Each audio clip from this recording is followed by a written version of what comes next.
Touchscreens and Linux haven't always been good friends, judging from what I could find online. And I will freely admit I never really gave a shot to Linux on any touchscreen PC because I never really owned one before. But now I do have access to a 3-in-1 laptop and I'm going to give a shot to KDE and GNOME on it to see which desktop offers the best experience for touchscreens in 2025. Correct me in the comments if I'm wrong, but all the other desktop environments I could find don't seem to do anything for touchscreens apart from emulating a touch as a click, which doesn't seem very well suited. But if I'm wrong, you'll let me know in the comments, and if enough people request it, I might give a shot to another of those desktops. Anyway, we'll look at the hardware I used, we'll look at how Plasma behaved, how GNOME behaved, and we'll conclude with a pretty clear-cut statement on this one, and we'll also start with this sponsor segue, of course. This video is sponsored by SquareSpace, your all-in-one platform to create, manage, and publish your own website. Squarespace has really easy tools to make sure anyone can end up with a nice-looking, well-optimized website, no matter if they know how to code or not. They have what they call their blueprint system, which lets you pick from a variety of templates that are pre-built and will suit any type of website, whether it's a simple blog, an online store, a video platform, whatever. On top of that, to go further, Squarespace has their own design engine to create your own pages. You can just drag and drop elements where you want them, and you can change the colors, the fonts, and just tweak the template however you want. And once you have something you like, you can add extra features like creating your own online shop, complete with a payment system that handles credit cards, PayPal, Apple Pay, and more. So check out squarespace.com/TheLinuxExperiment, the link is in the description, so you can give Squarespace a shot and you'll also get 10% off your first website or domain name purchase. So first, let's begin with the device I'll be using because it's sort of important. It's a review unit of the Tuxedo Infinity Flex 14. It is a 3-in-1 laptop sent to me by Tuxedo. I do have to send it back afterwards. Usual disclaimer, they sponsor most videos on the channel, but never hardware reviews. They don't control what I say. I can say whatever I want, and I don't get to keep the computer. The usual review deal. If you want to skip directly to how Linux works on touchscreens, you can skip to the timecode that is displayed currently on your screen. So this one is a 14-inch device with a 16:10 aspect ratio, and it is entirely foldable, as in you can fold the display all the way back to turn it into a tablet, or you can do a sort of a tent mode, you can use the keyboard as a stand, or you can use it as a regular laptop. You all know these types of devices. They've existed for a long while now. It's nothing new. What's new is this is, as far as I know, the first one that is sold with Linux pre-installed. It runs Tuxedo OS, which is the distro I use every day on my own laptop. But of course you can buy it with Ubuntu instead, or you can slap any distro you want on it. In that case though, you might want to find the repo for your distro that has the Tuxedo drivers in it to make sure everything works well. They specifically recommend you install the IIO sensor proxy package that makes automatic tablet mode switching and screen rotation possible, and also automatically pops up an on-screen keyboard when you're in a touch mode. The laptop is powered by an Intel Core i5-1335U, so it's a 10-core CPU, it runs up to 4.6 GHz, and it's a low power consumption SKU from Intel. It has integrated graphics that are decent for this kind of device. It also supports 4G or LTE if you want that. It is a nicely powerful device. The CPU is a U series, so lower power consumption, but it's still an Intel Core 13th Gen CPU, so it's gonna do everything you want it to do. And it's not too energy demanding, so you don't need to have a giant battery, the weight can be kept to a minimum, and also you don't need giant cooling, it's not gonna make a lot of noise, so I think it's the best compromise for this kind of portable modular computer. Now this thing weighs 1.5 kilos. If you use this as a tablet in one hand, it's way too heavy, but for a convertible laptop that you carry around, it's very reasonable. You can put it in your backpack every day without really noticing it. Bezels are also minimal around the display, so the form factor as a whole is pretty compact. Of course, the important thing on this device is the touchscreen. It is a 14-inch 1920 by 1200 display with a non-glare coating. You will have some amount of light reflection. It's a touchscreen, it's covered in a hard surface, but it's definitely not problematic to use with a light source shining straight at it. It's 400 nits, so decently bright, and it supports 100% of sRGB. In terms of build quality, the laptop is very solid. It's mostly aluminium. It has very rigid hinges that, once are set in a position, simply do not move. The display, of course, will wobble a bit in certain modes, especially when you touch it, but it won't fold or move under your touch, so that's good. The laptop part is also really good. The touchpad is very smooth, it doesn't rattle, the click is really firm, really nice, and the keyboard has good key travel, solidly sized keys. It doesn't make a huge amount of noise, so using it as a laptop is absolutely fine. Now, the webcam and mic are, as usual, relatively bad. These are your run-of-the-mill laptop webcam and mic. They will be suitable for video conferencing, but that's about it. That's what most people do with those things, so it's not that problematic. Just remember to turn off the gain of the mic on every single one of these laptops. I don't know why they put the gain at 100%, meaning it peaks and crackles and saturates everywhere. You just need to reduce it to like 25 or 30% for it to be audible and work well. Now, the speakers are decent. They get loud enough. They don't have a lot of bass, but they don't distort unless you're listening to something really high-pitched at max volume.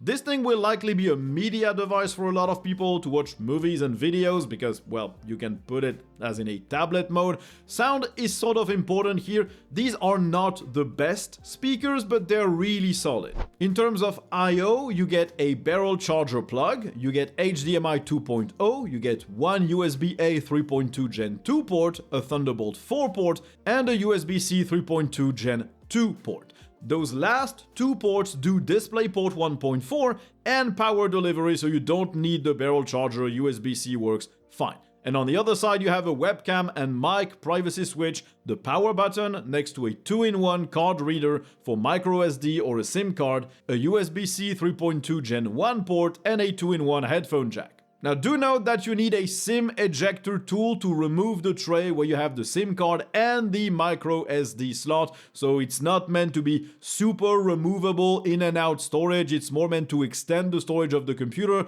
which doesn't really make sense to me because you can already replace the SSD inside. It is modular. You can repair it and replace it, so why would you need a micro SD card? Not sure, but it's there if you want it. Finally, as per battery life, Tuxedo rates it for 6 hours of video playback, and playing videos from YouTube in Firefox over Wi-Fi at mid-brightness, that's about what I got, 6 hours and 12 minutes, which isn't bad. Of course, if you use it as a tablet to watch local movies with hardware decoding, or if you just turn off anything internet related to work locally, it's probably going to last a bit longer, but generally it's going to be mostly all-day battery life for the tasks you might want from this kind of device. Okay, so let's move on to how KDE Plasma handles touchscreens and a touch experience. It's actually really good. The desktop automatically scales itself when it detects you're moving into touch mode. So when you fold the keyboard behind the display, automatically things get bigger padding, bigger icons, more spacing in most KDE and Qt apps inside of the menus. The system tray icons also get bigger and easier to hit. Window buttons also get larger, and this is all with the default 125% scaling that Tuxedo OS applies to the system, even in laptop mode, in the non-touchscreen, more padded mode. But honestly, you can use it at 100%. It is very usable. You do have to be more precise with your finger though. The laptop automatically detects when you fold the keyboard, and it automatically switches to that touch-enabled mode. And then it switches back to a less padded style when you fold the laptop back into a laptop configuration. In both cases though, you can use the touchscreen, but the keyboard and the touchpad will be disabled when they're folded behind the computer, so there are no accidental inputs in there. I'm someone who mostly uses smartphones and tablets as their touch products. I don't have a lot of experience with touchscreen PCs. I intuitively tried to do a lot of stuff and KDE just handled it like I was expecting. It was really a non-frustrating experience. I could drag windows to a screen edge or to the top and they would resize and tile. I could grab a corner of a window to resize it, I can long press a folder in the file manager to get to a selection mode with more advanced options, I could long press on the desktop to customize it, I could even pinch to zoom inside the file manager or in the image viewer to zoom in or out. Although this zoom in the file manager isn't freeform, it's step by step, so it's not super smooth, it's better in the image viewer. Inside of which I can also rotate images by rotating my fingers. The only thing that really did not work well was adding widgets to the desktop. I could enter editing mode, but when I try to add a widget, the widget list just doesn't scroll at all with my fingers.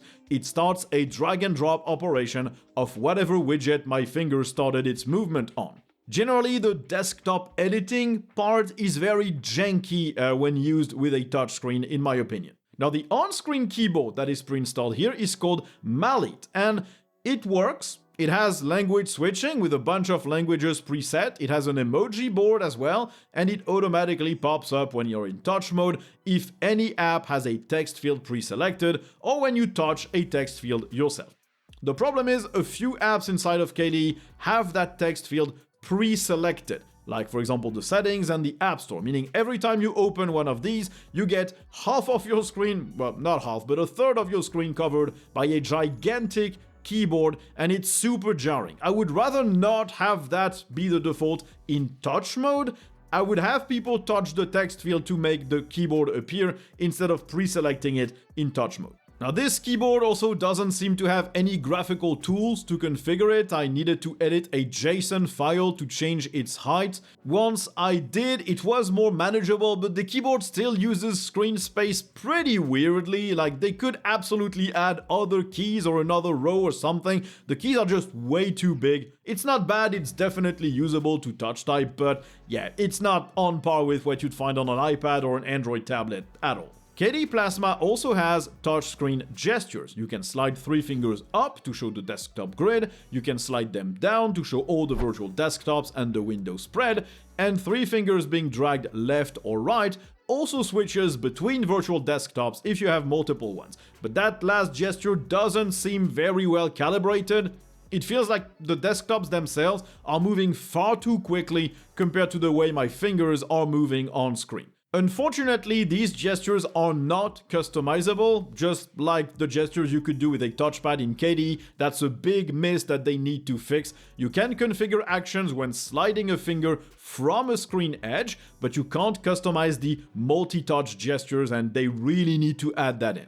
There are also some apps that don't work all that well with touch scrolling, like the system monitor. When you go in the processes list, you can't really select the scroll bar, you can't scroll over the list of processes. Apparently, the display from the Infinity Flex 14 also works with styluses, active ones that can detect the pressure levels, but I do not own one of those and it doesn't come with one in the box, so I couldn't test that out.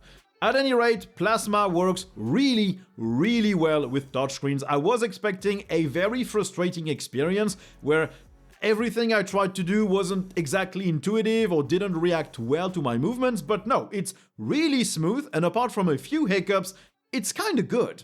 Then I tried GNOME, and it was less nice. I decided to use the latest Ubuntu release so I could get GNOME 47, and I added the Tuxedo repo to get all the sensors and all the drivers, and it worked perfectly. Enabled automatic rotation support, it enabled the keyboard to pop up when I selected a text field.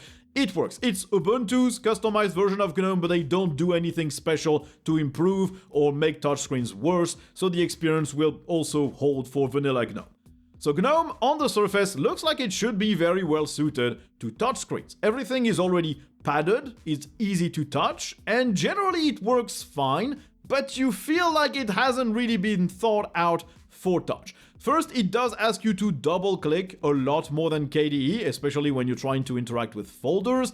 In touch mode, KDE switches to single-click to open. GNOME doesn't do that, and so double-tapping something to open it on a touchscreen doesn't feel right.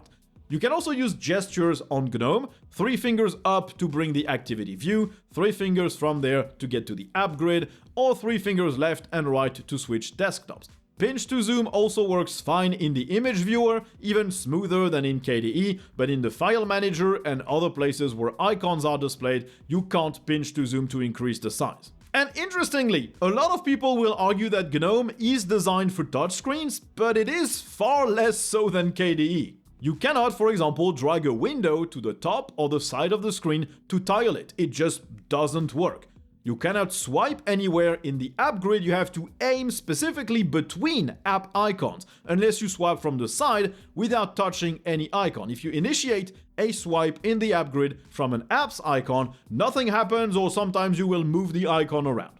The on-screen keyboard is fine and works well, but it only works for GTK applications. It doesn't appear inside of KDE or Qt apps. And just to confirm, the opposite works inside of KDE. Opening a GTK app in Plasma and touching a text field will bring up KDE's touchscreen. That's how things should work. No menu bar worked inside of GNOME either. They do appear, you can touch them, but once the menu appears, if you lift your finger to try and touch one of the elements of the menu just disappears. Same goes for context menus. You can long press something to bring the right-click menu, but if you lift your finger, that right-click menu disappears, which makes a lot of stuff not really doable in a lot of applications. Now, generally, apart from that, inside of GTK and GNOME apps, things work okay. You can scroll, you can tap, you can change the settings, you can open the menus if they're in a header bar, not a menu bar. You can move the windows around, but the functionality is a lot more limited than inside KDE. But there is another big issue inside of GNOME. I can't easily reproduce it to know exactly when it happens, but sometimes you will open an application, open a menu or a preference window, and touch will stop working entirely for that application. You can try and tap anything, scroll anything, nothing happens until the application in question crashes, and then touch functionality is restored. Also, warning, do not try to install 2 desktop environments, KDE and GNOME, side by side on the same operating system, on the same distro, because it will break automatic touch functionality. Keyboards will fight over which is the right IBIS method, and none of them will ever pop up in touch mode ever again. I had to reinstall, well, completely uninstall the GNOME I had first installed inside of Tuxedo OS and move on to using a real version of Ubuntu for that, because 2 desktops on the same computer, generally a bad idea, but especially for touch, it doesn't work. Anyway, GNOME on touchscreens is not good. It's not a good experience. It could get there relatively easily by restoring all the tiling, making sure that that non-touchable bug doesn't happen anymore, and by fixing menu displays, but for now, it just doesn't feel like it's meant for that at all, even though it looks like it is. Now, to conclude, the laptop itself, the Infinity Flex 14, is wonderful. It lasts a long time on battery, it's solid, the touchscreen is great, all the inputs are nice, the speakers will be good enough for most people, and the starting price is 1,167 euros with the 20% EU VAT already included.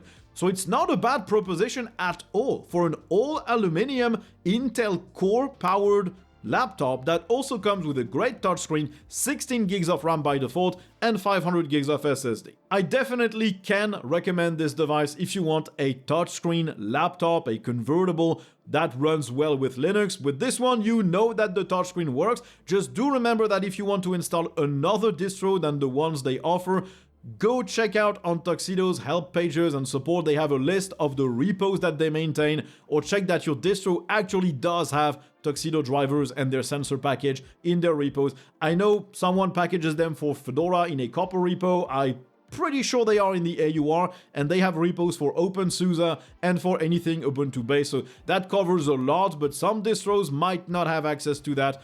You can compile things yourself though, because it's all open source. Now, as per whether you'd like to use Linux on a touchscreen, I'd say go ahead, but you're gonna want to stick with KDE for now. It just works much better. The auto touch detection works really well. It gives you a very touch-friendly experience that automatically scales back to a normal desktop experience when you need it.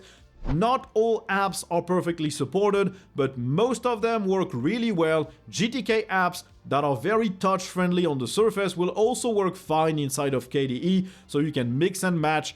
KDE offers you a better touch experience than GNOME, if only because it lets you tile windows and it lets you interact with right-click menus and stuff like that, and it's also just better sized for that. There are still some pain points like the entire desktop editing workflow. It is not in the same ballpark as iOS or Android, but it's probably on par with what Windows offers on touchscreens, and honestly probably better, because most of the apps will actually resize themselves to work for a touchscreen, at least if you use KDE apps, which is definitely not the case on Windows at all. So it's a great experience. GNOME, on the other hand, they need to do a lot of work to enable this thing. It just doesn't work well right now. I don't know if they aim for it to work well, but right now it's just not a good experience. Anyway, this will conclude today's video. Let me know in the comments if you know of other desktop environments that work really well with touchscreens, and I might visit them in a video really soon before I have to send back the device to Tuxedo at the very least. Let me know what you think in the comments. Thank you all for watching. You know where all the usual YouTube buttons are. Click them if you want them. And also, if you want to support the channel, links are in the description. Thank you all for watching, and I guess you'll see me in the next one. Bye!